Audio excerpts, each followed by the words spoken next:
The Deputy President Paul Mashatile is speaking at an engagement in his capacity as a leader who works with traditional leadership. Let's listen in. Our National House of Traditional and Khoi-San leaders. This dialogue is essential in ensuring that the government fortifies its partnership with the institution of traditional leadership, which I consider to be a direct conduit between the government and local communities, especially those living in rural and communal areas of our country. This is because you, Your Majesties and Royal Highnesses, an entire institution of traditional leadership, have for the longest of time been the custodians of our traditional leadership structures, custodians of our culture and customs, than elected politicians who hold public office for a shorter period of time. As President Ramaphosa once stated, and I quote, "You owe your positions to your bloodline. You are representatives of your forebears and leaders of your people.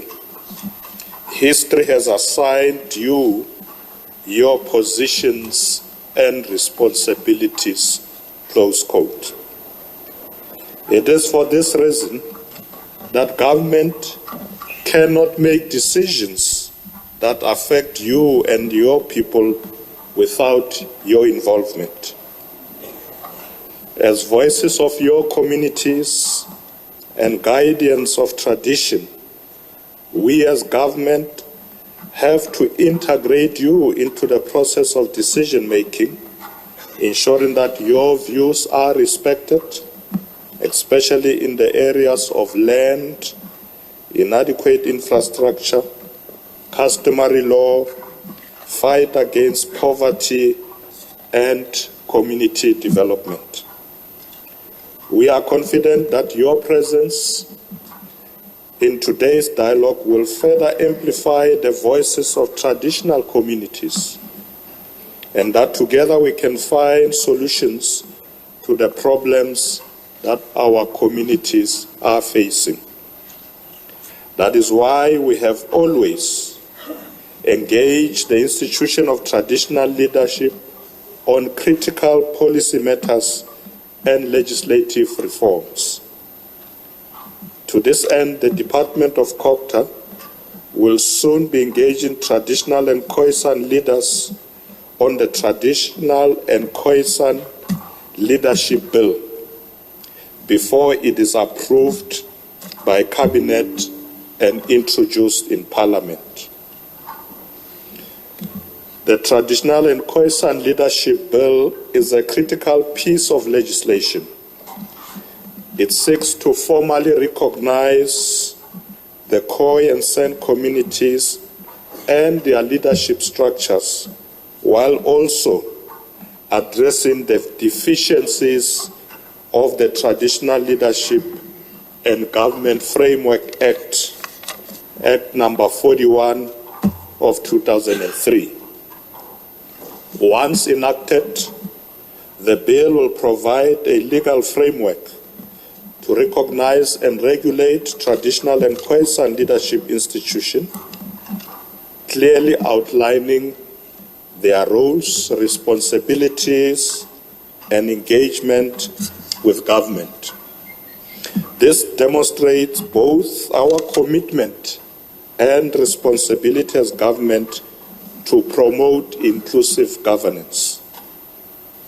Our government acknowledges that traditional and Khoi-San leaders have needs that require attention to effectively serve their communities.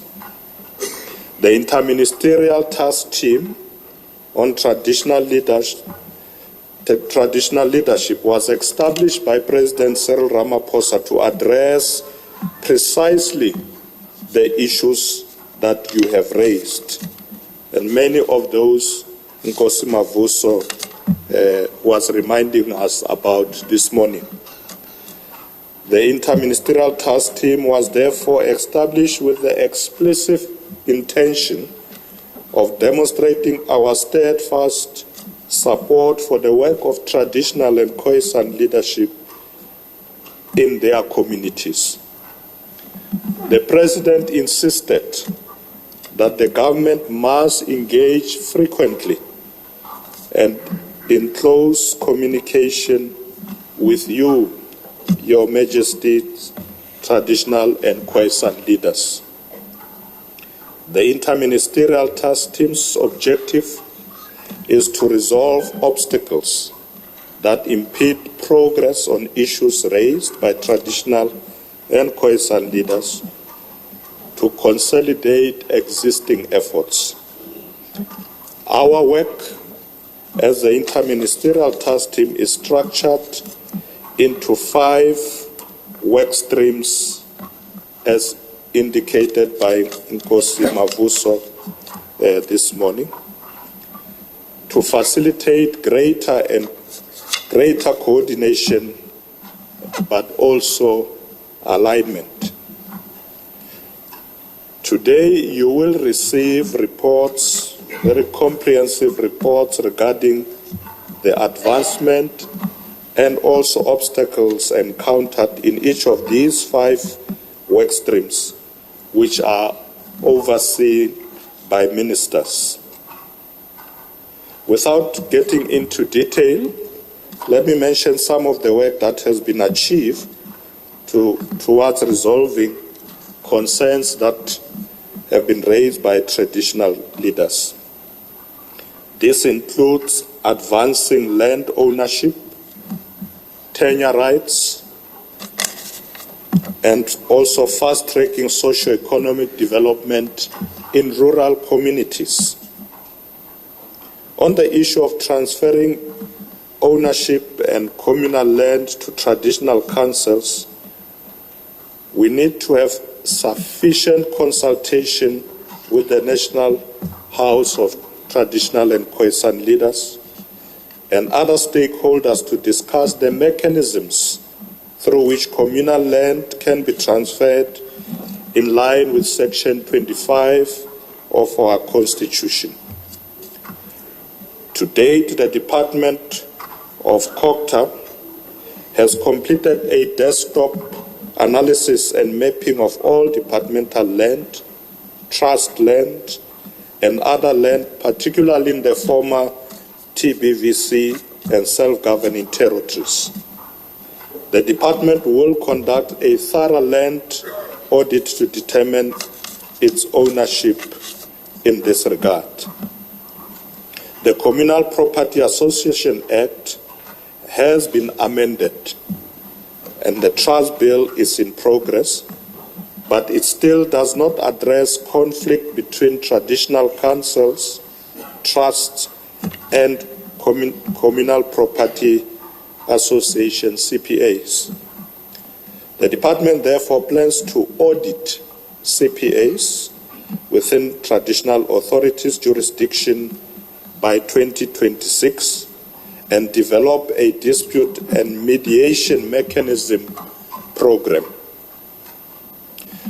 On the issue of remuneration, allowances and benefits of traditional and Khoi-San leaders, the Independent Remuneration Commission met with traditional leadership to table the report on their findings.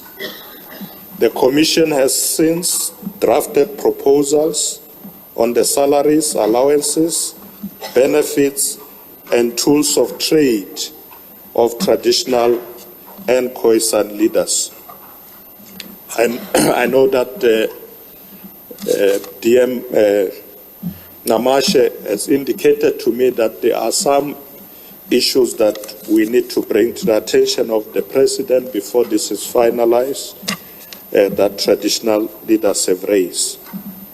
But it is important that the government provide traditional and Khoi-San leaders with tools of trade to support their roles in governance and community leadership.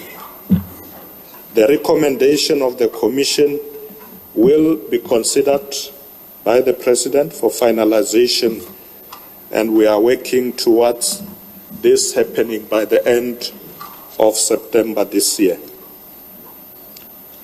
We know that the National House of Traditional Khoi-San Leaders has also requested that they be provided with a chamber in Parliament to conduct their business.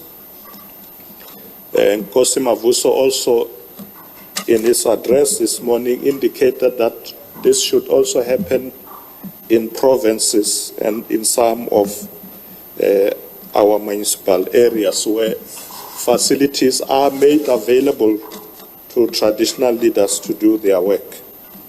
In this regard, the Minister of Public Works and Infrastructure is currently engaging the Speaker of the National Assembly to explore the possibility of this happening soon. As leader of government business, I will receive a report on progress on this matter when Parliament resumes its work next month. Parliament is currently on recess, and as soon as it is back, we will follow up this matter.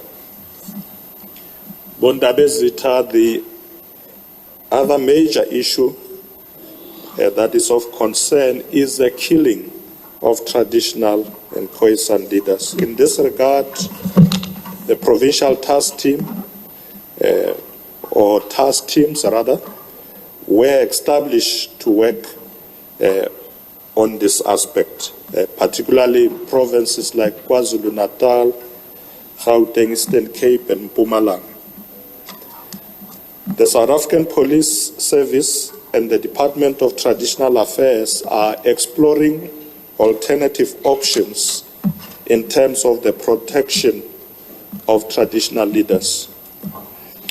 In this regard, SABC is implementing the traditional policing concept in these provinces that I've mentioned.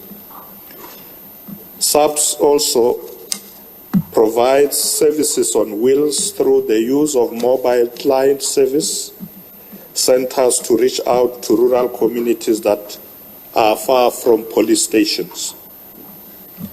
SABC has requested that they be assisted with resources in this regard, which matter I will discuss with the Minister of Finance, Minister Godongwana. It's a matter that Deputy Minister Mashatile also raised this morning, that they are ready to ensure that the SAPS implement this agreement, but they need to be assisted with resources. As we work towards addressing your needs, I urge you, Amakos, to never forget your mandate as leaders in your communities. Your commitment to promoting national unity, peace, stability, and community cohesion must be unwavering. In addition, you must build, protect, and promote community culture and customs. As the backbone of our communities, traditional and Khoi-San leaders play an important role in establishing a capable and developmental state. Your knowledge, your expertise, and deep relationship with communities make you invaluable and invaluable collaborators in furthering our country's development and objectives. Your direction and leadership is critical to ensuring that government policies and programs are effectively implemented and reach those who require them the most. We also want traditional leaders to participate in integrated planning, program delivery, and service delivery initiatives meant to benefit traditional communities. Across all spheres of government, we must promote collaborative partnerships between government and traditional leaders. Furthermore, traditional leaders play an important role in addressing social issues in our communities. Your influence and authority can help address issues such as sexual offenses, gender-based violence, substance abuse, and crime in our communities. As we commemorate Women's Month now in August, let's remember those who fought tirelessly against apartheid laws, including past laws, during our struggle for liberation. We must also stand as traditional and Khoi-San leaders against current challenges, including abuse of women and children. We must never tolerate anyone using the name of culture as a justification for mistreating women. To eliminate negative elements of traditional culture and promote gender equality in our communities, we must all support positive features of our traditional culture. We must all work together to continue fostering the growth of a prosperous and united society that is democratic, free from gender-based violence, sexism, and discrimination on the basis of gender and race. Amakosi, we are all aware of the high unemployment rate in our nation, which has a direct impact on our local communities. We will look to you to contribute to the solution by recognizing the skills gaps in your communities and supporting training initiatives that will give community members the know-how for available employment and also entrepreneurial opportunities. We think you can attract investments by promoting a stable and conducive environment for business to operate, leveraging your influence and understanding of your local areas. As we engage in this dialogue today, let us reaffirm our commitment to working together towards a prosperous and inclusive future South Africa for all. We must be active participants in our efforts to strengthen social compact and collaboration between the government, civil society, and interfaith formations to combat poverty, inequality, unemployment, social ills, the killing of traditional leaders, and underdevelopment, amongst others. Our government has the utmost confidence in your ability to guide our nation in the correct direction. And we are eager to work with you to address the time-sensitive issues that are currently plaguing our society. Regarding your concerns, we understand that not all of these issues you have raised have been resolved. The most critical aspect is to reach a consensus with you regarding critical priorities that must be resolved in the immediate term, while simultaneously focusing on other more complex issues that require long-term resolution. Your Majesties, traditional and Khoi-San leaders, we are gathered here on the eve of the convening of the first National Convention scheduled for the 15th to the 17th of August 2025. This convention serves as a precursor to the inaugural national dialogue planned for June 2026.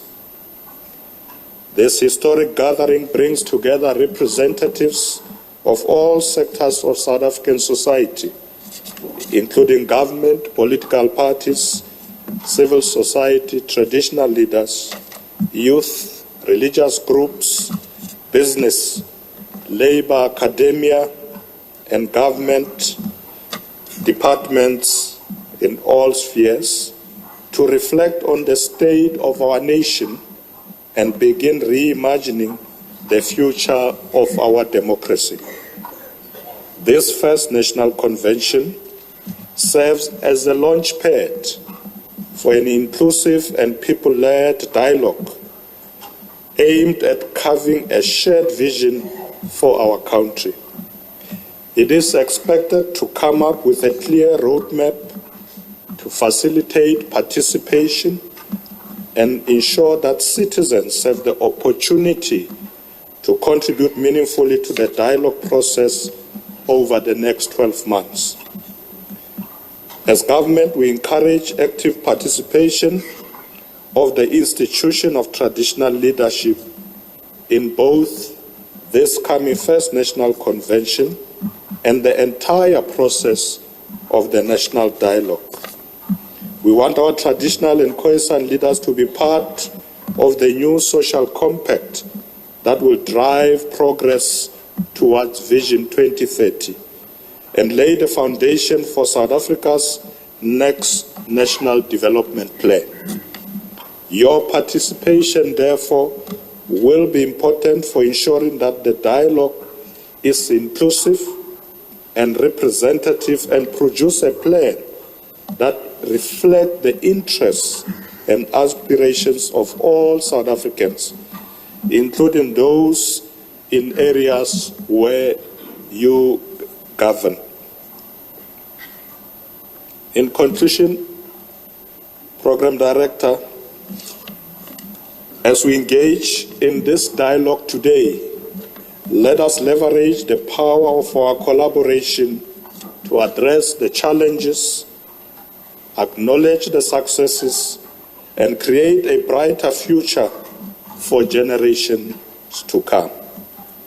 I therefore wish you a successful dialogue this morning and until we conclude today. Thank you very much for this opportunity. Thank you very much, Chairperson.